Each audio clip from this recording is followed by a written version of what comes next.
نطاق سوال میکنن چرا استاد شما در این باره گپ نمیزنید؟ من گفتم تا فرخنده کشته شد باز تو برای تلویزیون بخورید.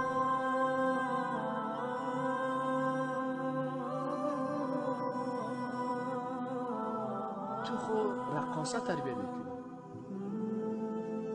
تو خود سازندار میری، تو خود فیلمار میری، تو خود خنده بازار و لوده بازار داری، چینل یک بود، تو خود شبخند و لبخند داری.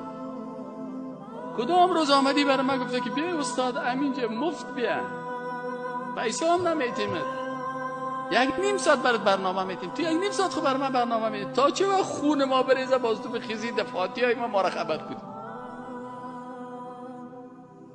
دفاتی های خود ما سر خود ما فاتی های بدعتی بگیری. تا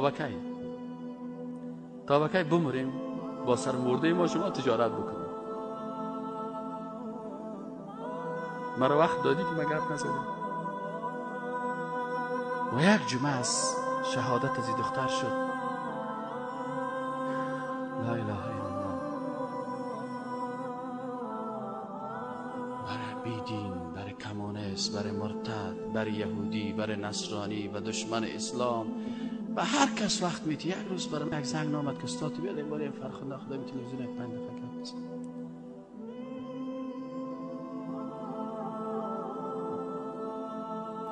که از همراهان سست عناصر دل ما میکفه. برادر عزیز، اللهم اشکو الیک یا رب العالمین. عزیز مردم افغانستان برای تو شکایت میکنه که ما چی بکنیم؟ دختر ما را میکشن، اولاد ما را شهید میکنن، زن ما حجاب ما را بیجاب میسازن، لنگی ما را در برداری میپردن، سر ریش ما خنده میکنن، سر دست ما سر قرآن حدیث ما توبت میکنن. امروز در امریکا و اروپا دشمن اسلام قرآن در میتن و بازا میگن یا رب العالمین.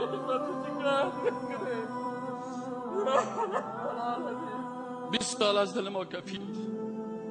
اگر میگیم شوجبگی نیست میگه وهابیست. اگر حدیث رسول الله میخوانیم که رسول الله براتان گفته او مردم به مرددار تو نان ببر، نان مرددار را نخو، میگه وهابیست. استاد طاهی یا الله ما چی بکنیم؟ پیغمبر تا گفتن ساحر است، پیغمبر تا گفتن مجنون است، ما را میگن تروریست هستی، ما را میگن اکستریمیست هستی، ما را میگن تو بنیادگر هستی، ما را میگن تو وهابیستی. به کی شکایت بکنیم یا رب العالمین؟ به تو شکایت میکنیم. به گپ ما نمیمانه کو تلویزیون اسلامی که ما دو گپ بزنیم یا رب العالمین. مولوی متوکل در 40 مسجد رفت که درس تفسیر بده، در مسجد نمیمانش که درس تفسیر قرآن بده. دکتر عبدالباری متخصص دکترا در حدیث داره، دکتر صبریه که در تفسیر، عبدالقدوس راجی در تفسیر تخصص داره، حلقه حدیث جور کردن در پالی و هتل انصاف، از اونجا کشیدنشانه یک مسجد خودداره کرد.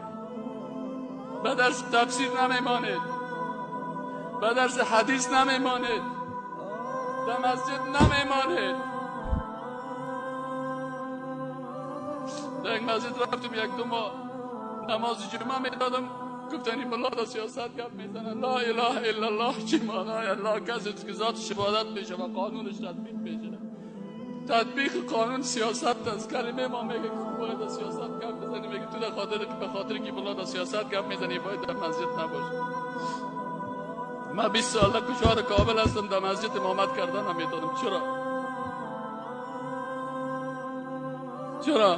به خاطر میگه تو باید تعویضگر تایید کنی، تو باید جادوگر تایید کنی، تو باید سر مردم خاک قبرها را بخورانی، تو باید مردم بگویی به قبر سجده کن.